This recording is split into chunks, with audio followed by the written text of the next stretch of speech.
নবী করিম সাল্লাল্লাহু আলাইহি ওয়াসাল্লাম ১ থেকে শুরু করে ১৫ দিন একাধারে রোজা রাখতেন। আবার কখনো পুরা মাস রোজা রাখতেন। আয়েশা রাদিয়াল্লাহু তাআলা আনহা বলছেন, পর ২ মাস আমি কখনো নবী করিম সাল্লাল্লাহু আলাইহি ওয়াসাল্লামকে রোজা রাখতে দেখিনি, শাবান এবং রমজান ব্যতীত। সুতরাং এই পুরা মাসটাই হলো ফজিলাতের মাস। শাবানের ১ তারিখ থেকে শুরু করে ৩০ তারিখ পর্যন্ত পুরা মাসটা কি ফজিলাতের এবং মর্যাদাপূর্ণ মাস। দুঃখের বিষয়, আমাদের এই দেশের মানুষগুলা পুরা মাসের ফজিলাতটাকে ১ রাত কেন্দ্রিক নিয়ে গিয়েছি।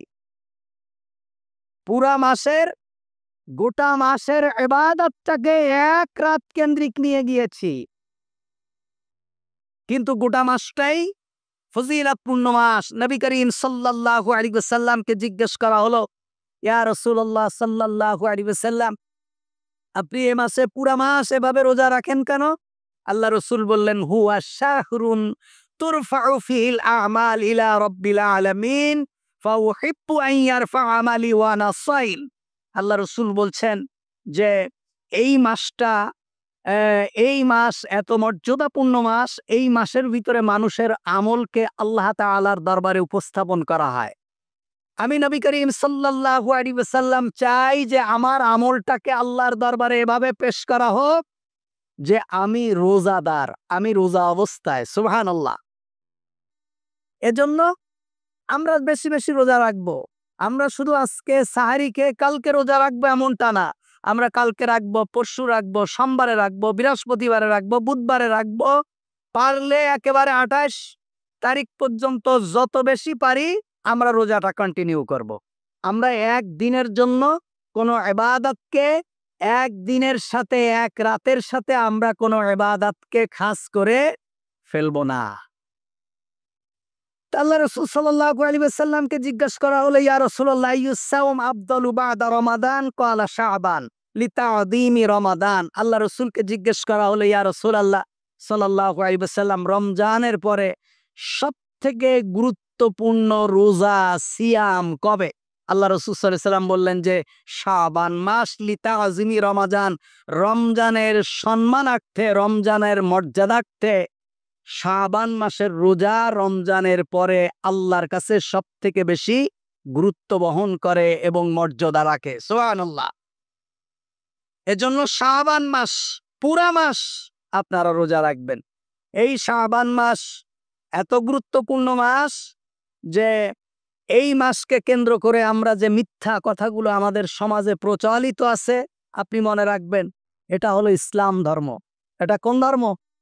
যে ধর্মের কোনো বিকৃতি নেই, যে ধর্মের কোনো পরিবর্তন নেই, যে ধর্মের কোনো পরিবর্তন নেই, যেখানে কোনো সংযোজন নেই, কোনো বিয়োজন নেই, এটা হলো সেই ধর্ম। এটা খ্রিস্টান না। খ্রিস্টানরা ধর্ম পোপ মনে করে কি?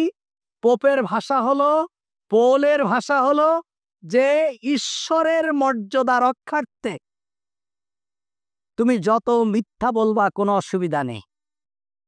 ওর মতবাদের একটা মতবাদ হলো ঈশ্বরের মর্যাদা রক্ষার্থে যত মিথ্যা কথা বলবা, যত প্রোপাগান্ডা চালাবা, কোনো গুনাহ হবে না। আমাদের আমাদের এই এই ধর্মের ভিতরেও কিছু মুশরিক মাজার পূজারী আছে। এরা মুহাম্মদ সাল্লাল্লাহু আলাইহি ওয়াসাল্লামের মর্যাদার্থে যত পারো মিথ্যা বলো, কোনো সমস্যা নেই, কোনো সমস্যা নেই। একজন দেখি ওয়াজ করছে, ইন্টারনেটে ভাসছে যে এই রাতে ১২ রাকাত নামাজ পড়তে হবে। কয় রাকাত? ১২ রাকাত নামাজ পড়তে হবে। প্রথম রাকাতে সূরা ফাতিহার পরে আয়াতুল কুরসি এতবার, দ্বিতীয় রাকাতে সূরা ফাতিহার পরে সূরা ইখলাস এতবার। নাউযুবিল্লাহি মিন যালিক। এটা কি আল্লাহরে খুশি করার জন্য, না বান্দারে খুশি করার জন্য, না শয়তানরে খুশি করার জন্য?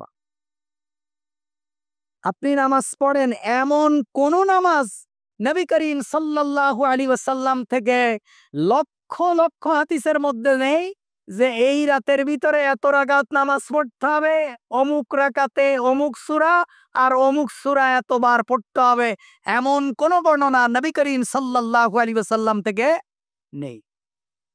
তাই এই আমল তৈরি করার আপনার কি দরকার? আমল তৈরি করার কি দরকার? এজন্য এই মাসের ইবাদত, এই মাসের সওম আল্লাহ সুবহানাহু ওয়া তাআলার কাছে সবথেকে মর্যাদাবান। এই রাত্রিকে কেন্দ্র করে অনেক ধরনের মিথ্যা কথা আমাদের সমাজে প্রচলিত আছে। মনে রাখতে হবে, মিথ্যা দিয়ে কখনো আল্লাহ তাআলার সন্তুষ্টি অর্জন করা যাবে না। তাই পোপের কথা বলছিলাম যে যত পারো মিথ্যা বলো, ঈশ্বরের মর্যাদা রক্ষার জন্য যত পারো মিথ্যা বলো। ওদের আরেকটা বক্তব্য হলো পৌলের যে বাইবেলের ওল্ড টেস্টামেন্ট যে লিখেছে, তার আরেকটা বক্তব্য হলো যে ইবাদত করেই যদি আমাদেরকে বেহেশত যেতে হয়, তাহলে আমাদের ঈশ্বর আছে কি জন্য? ইবাদত করেই যদি আমাদেরকে বেহেশতে যেতে হয়, তাহলে আমাদের ঈশ্বর কেন? ঈশ্বরকে যীশু খ্রিস্ট। ইবাদত করে যদি আমরা বেহেশত যাব, তাহলে আমাদের যীশু খ্রিস্ট কেন?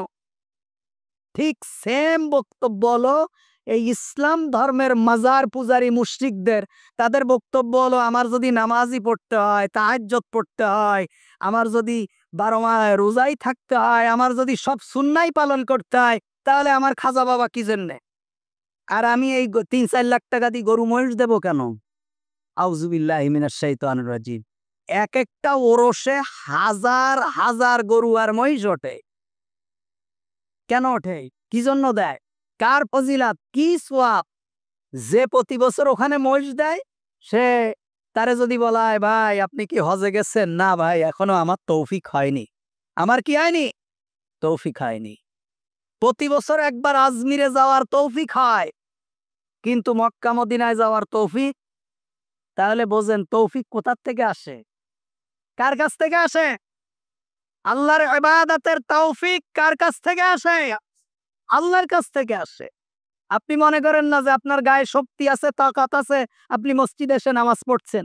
আপনার গায়ে শক্তি আছে, আপনি মসজিদে এসে ইবাদত করছেন। আপনার শক্তি আর ক্ষমতা বলে আসেননি। আপনার থেকে বহু শক্তিধর লোককে আল্লাহ তাআলা জীবনে তার জমিনে একবার সিজদা দেওয়ার তৌফিক দেননি।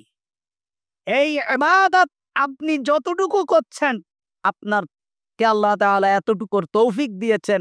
এজন্য সব সময় আল্লাহর কাছে তার ইবাদত করার জন্য তৌফিক চাওয়া। আল্লাহ তোমার ইবাদত করার তৌফিক দাও। আল্লাহ আমাদেরকে তুমি গুনাহ মাফ করে দাও। আল্লাহ তোমার সন্তুষ্টি অর্জন করার জন্য আমাদেরকে তৌফিক দাও। এইভাবে আল্লাহ সুবহানাহু ওয়া তাআলার কাছে বেশি বেশি দোয়া করা। আপনার ক্ষমতা বলে আপনি ইবাদত করছেন এমনটা মনে করার কোনো সুযোগ নেই। আল্লাহ আপনাকে তৌফিক দিয়েছে। আপনার বন্ধু বান্ধব অনেকেই আছে নামাজ পড়ে না, আপনার থেকে চেহারা ভালো, আপনার থেকে জ্ঞানী। আপনি কোরআনের আয়াত একটা জানলে তিনি 3টা দিয়ে আপনার প্রশ্নের উত্তর দেয়। আপনি মাসালা একটা জানেন, তিনি 5টা জানেন। কিন্তু আপনি ইবাদত করেন, উনি ইবাদত করে না। আল্লাহ তাআলা ওনাকে তৌফিক দেননি। তাই এই রাতের মধ্যে ভাগ্য লিপিবদ্ধ করা হয়, এই কথাটা সম্পূর্ণ মিথ্যা। এই কথাটা কি? মানুষের ভাগ্য কবে লিপিবদ্ধ করা হয়? কোরআনুল কারীমে আল্লাহ তাআলা সূরা কদরের ভিতরে বলেছেন যে মানুষের ভাগ্যকে প্রত্যেকটা জিনিস এই রাতে লিপিবদ্ধ করা হয়। সেটা হলো কদরের রাত। আরেকটা হলো আল্লাহ তাআলা মানুষকে সৃষ্টি করার 50,000 বছর আগে তার ভাগ্য কি করে দিয়েছেন? নির্ধারণ করে দিয়েছে। সুতরাং এই রাতে ভাগ্য লিপিবদ্ধ করা হয়, এই কথা বলে এ রাতের মর্যাদাকে বাড়ানো যাবে না। কোনো মিথ্যা দিয়ে কোনো জায়গার মর্যাদাকে কি করা যাবে না? বাড়ানো যাবে না। এই রাতে হায়াত, মৌত, রিজিক ইত্যাদি বিষয়ে যত কথা বিভিন্ন ভাবে আপনারা শোনেন, এগুলো সকল মুহাদ্দিসিনে কিরাম একমত, এগুলো হলো জাল এবং বানাওয়াট কথা। তবে এই রাতের ফজিলাত আমরা অস্বীকার করি না। আল্লামা নাসিরউদ্দিন আলবানী রাহিমাহুল্লাহ, আল্লাহ তাআলা তাকে জান্নাতুল ফেরদাউস নসিব করুক, এই জগৎ বিখ্যাত মুহাদ্দিস এই হাদিসটাকে হাসান বলেছেন, সহিহ বলেছেন, যেটা হলো ইন্নাল্লাহা লা ইয়াত্তালিউ ফি লাইলাতিন নিসফি মিন শাবান ফায়াগফিরু লিজামিই খালকিহি ইল্লা লিমুশরিকিন আও মুশাহিনিন। আল্লাহ তাআলা মধ্য শাবানের রাতে তার সৃষ্টির প্রতি দৃষ্টি নিক্ষেপ করেন, আল্লাহ সুবহানাহু ওয়া তাআলা ফায়াগফিরু লিজামিই খালকি, এবং তিনি তার সকল সৃষ্টিকে মাফ করে দেন। দুই ব্যক্তিকে মাফ করেন না, ইল্লা লিমুশরিকিন আও মুশাহিনিন, যারা আল্লাহর সাথে শিরিক করে, যারা আল্লাহর সাথে অংশীদার সাব্যস্ত করে, আল্লাহ তাআলা এদেরকে মাফ করেন না। আর যারা পরস্পর হিংসা বিদ্বেষ করে, তাদেরকেও আল্লাহ তাআলা ক্ষমা করেন না। সুতরাং এই রাতে আপনারা ইবাদত করেন, এই রাতে আপনারা নফল সালাত পড়েন, আপনারা এই মাসে রোজা রাখেন, কোনো সমস্যা নেই। তবে খালেস দিয়তে তওবা করবেন, কালিমা শাহাদা পাঠ করবেন যে আল্লাহ, আমার দ্বারা যদি জানা অজানা কোনো শিরিক হয়ে থাকে, আমার জীবনের আকীদাগত কোনো শিরিক থাকে, আমার আমলিয়াতের মধ্যে কোনো শিরিক থাকে, আল্লাহ আমি সকল শিরিক থেকে তোমার কাছে তওবা করছি। আজকে রাত তুমি আমার তওবা কবুল করো এবং তোমার ক্ষমাপ্রাপ্ত বান্দাদের মধ্যে তুমি আমাদেরকে শামিল করে নাও। আমিন। এইভাবে শিরিক থেকে তওবা করবেন যে আল্লাহ, আমি শিরিককে ঘৃণা করি, আমি তাওহীদকে পছন্দ করি, আমার জীবনের সবকিছু থেকে আমি তোমার তাওহীদকে পছন্দ করি। আর পরস্পরের মধ্যে যদি বিদ্বেষ থাকে, মারামারি থাকে, ভাইয়ে ভাইয়ে, ভাইয়ে বুনে, ভাতিজায়, ফুফু, প্রতিবেশীর মধ্যে যদি কোনো বিদ্বেষ থাকে, আমি আবার বলছি শোনেন, আপনি বিদ্বেষ কেন রাখবেন? আপনি মরে গেলে যার সাথে আপনার দুশ্মনী আছে, আপনার প্রতিবেশীর সাথে আপনি মরে গেলে সেই প্রতিবেশী সর্বপ্রথম আপনার বাড়ির ক্রন্দনের শব্দ শুনবে এবং আপনার বাঁশ কাটতে আপনার প্রতিবেশী আসবে, আপনাকে দাফন দিতে আপনার প্রতিবেশী আসবে, আপনার জানাজায় প্রথম কাতারে আপনার প্রতিবেশীরা থাকবে। এজন্য কোনো ধরনের ফাসাদের মধ্যে আপনারা কেউ জড়াবেন না, এটা ইসলাম নিষেধ করেছেন। এবং মুহাম্মাদুর রাসূলুল্লাহ যে সাধারণ ক্ষমার কথা বলেছেন, যে এই শবে বরাতের রাত, যেটাকে আমরা বলি নিসফু শাবান, এই শাবানের রাতে আল্লাহ তাআলা সকলকে, সকল সৃষ্টিজীবকে সাধারণ ক্ষমার আওতায় নিয়ে আসবেন। ইল্লা লিমুশরিকিন আও মুশাহিনিন, যদি আপনার মধ্যে শিরিক না থাকে এবং পরস্পর হিংসা বিদ্বেষ না থাকে, তা আজ রাতে যদি আপনি নামাজ নাও পড়েন, আজকে রাতে যদি আপনি নাও জাগেন, আপনি যদি কালকে রোজা নাও রাখেন, তারপরেও আল্লাহ তাআলা এই দুইটা খাসলাত যদি আপনার মধ্যে না থাকে, আল্লাহ তাআলা আপনাকে সাধারণ ক্ষমার আওতায় এনে আপনাকে মাফ করে দেবেন। আর আপনি যদি শিরিক লালন করেন, আপনি যদি পরস্পরের মধ্যে হিংসা বিদ্বেষ এবং ফাসাদ পোষণ করেন, সারা রাত নফল নামাজ পড়লেও, সারাদিন রোজা রাখলেও, এই সাধারণ ক্ষমার যে ঘোষণা মুহাম্মাদুর রাসূলুল্লাহ সাল্লাল্লাহু আলাইহি ওয়াসাল্লাম দিয়েছেন, এই সাধারণ ক্ষমার ঘোষণার আওতার মধ্যে আপনি পড়বেন না। এ কারণে আমরা পরস্পর হিংসা বিদ্বেষ থেকে আমরা নিজেদেরকে বাঁচিয়ে রাখবো। খবরদার, দুনিয়া দুনিয়া বেশি দিন থাকার জায়গা না। আল্লাহ রাসূল সাল্লাল্লাহু আলাইহি ওয়াসাল্লাম বলছেন, ইয়াকুমুল হাসাদ ফাইন্নাল হাসাদা ইয়াকুলুল হাসানাত কামা তাকুলুন নারুল খাতাব। আল্লাহ রাসূল বলছেন, আগুন যেমন কাঠগুলোকে পোড়ায় ফেলে, গাছে এই কাঠগুলোকে যেমন আগুন খেয়ে বশীভূত করে দেয়, তেমন ইন্নাল হাসানাত ইন্নাল ইয়াকুমুল হাসাদ ফাইন্নাল হাসাদা ইয়াকুলুল হাসানাত, তেমন হিংসা বিদ্বেষ মানুষের কল্যাণগুলো, ভালো কাজগুলোকে এভাবে খেয়ে ফেলে। এজন্য পরস্পর আমরা হিংসা বিদ্বেষ করব না। এই দুটো কাজ যদি, এই দুটো গুণ যদি আমাদের মধ্যে না থাকে, এই শবে বরাত সম্পর্কে যত শত শত হাজার হাজার হাদিস শোনেন, সকল হাদিসগুলোর মধ্যে একেবারে 99% হাদিস হলো মিথ্যা, এই হাদিসটা হলো সহিহ। একেবারে সকল মুহাদ্দিস নিকরাম বলেছে এই হাদিসটা সহিহ। সেটা কোনটা? এই রাতে আল্লাহ তাআলা মানুষদেরকে সাধারণ ক্ষমা করেন, কিন্তু যদি আপনি মুশরিক না হন, যদি আপনার ভিতরে শিরিক আপনি লালন না করেন, যদি আপনার ভিতরে শিরিক না থাকে এবং পরস্পর বিদ্বেষ না থাকে। এজন্য পরস্পর হিংসা বিদ্বেষ থাকলে এই হিংসা বিদ্বেষগুলোকে আপনারা মিটায় ফেলবেন। আজকে মাগরিবের আজানের আগেই মিটায় ফেলবেন। পরস্পরের কাছে ক্ষমা চেয়ে নেবেন। যদি কেউ দূরে থাকে টেলিফোনে বলবেন, ভাই তুমি আমাকে মাফ করে দাও, অন্তত আল্লাহ তাআলার জন্য তুমি আমাকে ক্ষমা করে দাও। তাহলে কি হবে? আল্লাহ তাআলা আপনাদেরকে মাফ করে দেবে এবং আজকে সাধারণ যে ক্ষমা, এই ক্ষমার ভিতরে আপনারা পড়বেন। তারপরে শবে বরাত সম্পর্কে যে ভ্রান্ত আকীদা আমাদের মধ্যে আছে, আল্লাহ তাআলা এ রাতে দুনিয়ার আকাশে নেমে আসেন, এ কথাটা সহি না। আল্লাহ রাসূল সাল্লাল্লাহু আলাইহি ওয়াসাল্লাম বলেছেন, বুখারী বর্ণনা খুব সম্ভব, যে প্রতি রাতের শেষ ভাগে আল্লাহ তাআলা আকাশে নেমে আসেন। প্রতি রাতের কোন ভাগে? শেষ ভাগে আল্লাহ তাআলা প্রথম আকাশে নেমে আসেন। সহিহ হাদিস। নেমে এসে কি বলেন? ও আমার বান্দারা, তোমাদের কার কি প্রয়োজন আমার কাছে চাও। তা ৩৬৫ দিন আল্লাহ তাআলা প্রথম আকাশে নেমে আসে। শেষ রাতে আপনি ৩৬৪ দিন আপনার কোনো খোঁজ নাই, আপনি এই রাতকে কেন কেন্দ্র করেছেন? ইবাদতকে এক রাত কেন্দ্রিক করা যাবে না। সুতরাং এই রাতেই আল্লাহ তাআলা আকাশে নেমে আসেন, এটা সহি না। বরং প্রতি রাতে আল্লাহ তাআলা আকাশে নেমে আসেন শেষ ভাগে, এসে বলেন, কার গুনাহ আছে আমার কাছে মাপ চাও, কার সন্তান লাগবে আমার কাছে চাও, কার সম্পদ লাগবে আমার কাছে চাও, কার কি প্রয়োজন আছে আমার কাছে চাও। এ কারণে নবী করিম সাল্লাল্লাহু আলাইহি ওয়াসাল্লাম বলেছেন, আস-সালাত ফি জাওফিল লাইল, মধ্যরাতের নামাজ হলো সর্বোত্তম নামাজ। শেষ রাতে উঠবেন, 2 রাকাত নামাজ পড়বেন, 4 রাকাত নামাজ পড়বেন, নিজের হাতকে আসমানের দিকে এরকম ভাবে উঠায় ধরবেন। রব্বুল আলামিন দেখলেন না, আমাদের দেশে সাবেক এক স্বরাষ্ট্রমন্ত্রী ছিল, মসজিদে নববীতে যে এভাবে হাত উঁচু করে দিয়েছে আকাশের দিকে। তা কি লাভ? যদি পরের সম্পদ খেয়ে থাকে কাজ হবে? হ্যাঁ, এইভাবে আকাশের দিকে দেখলাম, মসজিদে নববীতে গিয়ে আকাশের দিকে হাত উঠাইছে। আমি বললাম, আল্লাহ তাআলা মাফ করে দেয়, কিন্তু যদি পরের সম্পদ খেয়ে থাকে ওগুলো দেওয়ার তৌফিকও দান করুক। আপনি পরের সম্পদ লুণ্ঠন করবেন, আরেকজনের সম্পদ খাবেন, ক্ষমতার প্রভাব দেখাবেন, আর আল্লাহর কাছে হাত উঠাবেন, আল্লাহ তাআলা ক্ষমা করে দেবে, এমনটা হয় না। এজন্য শেষ রাতের নামাজ বেশি বেশি পড়বেন।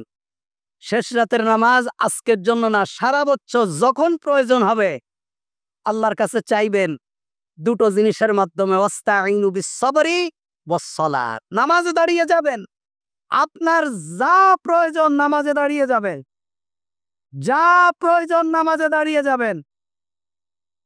আর একটা স্পেশাল আমল আমি শিখাই দিচ্ছি আজকে। সেই আমলটা হলো, আপনার জীবনে যত প্রয়োজন, আপনার ভিতরে যদি শিরিক না থাকে, লা ইলাহা ইল্লা আনতা সুবহানাকা ইন্নী কুনতু মিনাজ জালিমিন, এটার ভিতরে ইসমে আজম আছে।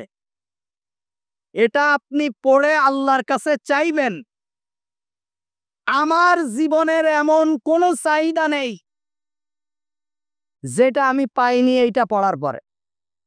আমি আপনাদেরকে শিখাই দিলাম, এত বড় একটা দোয়া শিখাই দিছি, হাদিয়াটা দিয়ে দেবেন না? হাদিয়া দেওয়াও সুন্নাত, নেওয়াও সুন্নাত। আপনারা তো দেন না, একটু হাদিয়াটা দিয়ে দিলে আমাদেরও তো একটু ভালো লাগে। এত সুন্দর একটা আমল শিখাই দিলাম, আপনাদের চাহিদা, বড় বড় চাহিদা পূরণ হবে। কোনো কারণে কোনো একটা ফাসাদে আপনি পড়ে গেছেন, আপনি যাওয়ার আগে এটা পড়ে ফেলবেন, আপনি সেখানে যাবেন, দেখবেন আপনারা সেই ফাসাদ পানি হয়ে গেছে। এই দোয়া পড়ে ইউনূস আলাইহিস সালাতু ওয়াস সালাম মাছের পেট থেকে নাজাত পেয়েছিলেন। এমন কিছু স্পেশালিটি নবীদের দোয়া আছে যেগুলো আমরা জানি না। আপনারা এইটার উপরে আমল করবেন। আল্লাহি রব্বিল কাবা, কাবার রবের কসম কেটে বলছি, কোনো বিপদ আপনি পড়বেন না। এই দোয়া ইউনূস, এটা এত গুরুত্বপূর্ণ দোয়া। এই জন্য এই আল্লাহ তাআলা দুনিয়ার আকাশে নেমে আসে মধ্যরাতে, প্রতি রাতেই আসে। আল্লাহর কাছে প্রতি রাতে দোয়া করবেন। তারপরে আমাদের সমাজে প্রচলিত আছে, মৃত্যু রুহগুলো আত্মীয় স্বজনদের বাড়ি ঘোরাঘুরি করে, এগুলো হলো মিথ্যা কথা। এগুলো আমরাও শুনেছি বহু, এগুলো কোনো বিশ্বাস করবেন না। এ রাত্রে ভাগ্য লিপিবদ্ধ করা হয়, এটাও মিথ্যা কথা। তারপরে তারপরে এই রাতের মধ্যে গোসল করতে হবে। গোসল করলে কি হবে? মাথার চুল থেকে যত ফোঁটা পানি পড়বে ততগুলা মাফ হয়ে যাবে। তো যার মাথায় চুল নেই, টাক, সে কি হবে?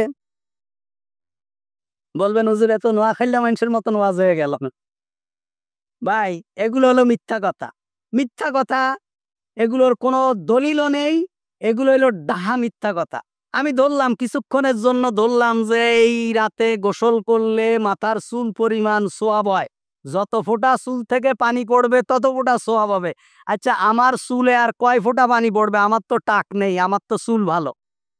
কিন্তু আপনি যদি কোরআনের একটা আয়াত পড়েন, ১০০ জন মাথা একটা সূরা পড়েন, ১০০ জন মানুষের মাথায় যতগুলো চুল তার থেকেও লক্ষ গুণ বেশি সোয়াব হবে। বুঝেননি? তাহলে আপনি চুলের হিসাব করেন কেন? আল্লাহ তো হিসাব করে বেগয়রি হিসাব, একেবারে হিসাব ছাড়া দেব আমি, আর আপনি চুলের হিসাব নিয়ে বসে আছে। তাহলে যত বুদ্ধিজীবী আছে, এই বুদ্ধিজীবীদের কি হবে? এদের তো চুলই নেই। চুল থাকলে কেউ বুদ্ধিজীবী হইতে পারে? আল্লাহ তাআলা মাফ করে দেখ। তো এগুলো মিথ্যা কথা। এই রাতের মধ্যে এমনি আপনারা সর্বক্ষণ সর্বসময় এ রাতের মধ্যে পারলে নিজেদের আত্মীয় স্বজন পিতামাতার কবরকে জিয়ারাত করবেন। আর জিয়ারাতকে শুধু এই রাতের জন্য না, সব সময় শুক্রবারে যারা পারবেন, প্রতি আপনার পিতা, আপনার মাতা, আপনার ভাই আপনার জন্য কত পরিশ্রম করেছে। আপনার পিতার রেখে যাওয়া সম্পত্তিতে আপনি আপনার স্ত্রী সন্তানদের নিয়ে বসবাস করছেন, অথচ আপনার পিতার কবরের পাশে গিয়ে আপনি একবার সালাম দিতে পারছেন না। তা দুর্ভাগ্য না? প্রতি শুক্রবার যখনই পারবেন পিতামাতার কবরের পাশে গিয়ে সালাম দেবেন, আসসালামু আলাইকুম ইয়া আলাল কুবুর, আসসালামু আলাইকুম ইয়া আলাল কুবুর, ইয়াগফিরুল্লাহু লানা ওয়া লাকুম। এইভাবে জিয়ারাত করবেন। আজকের দিনে পারলেও জিয়ারাত করবেন।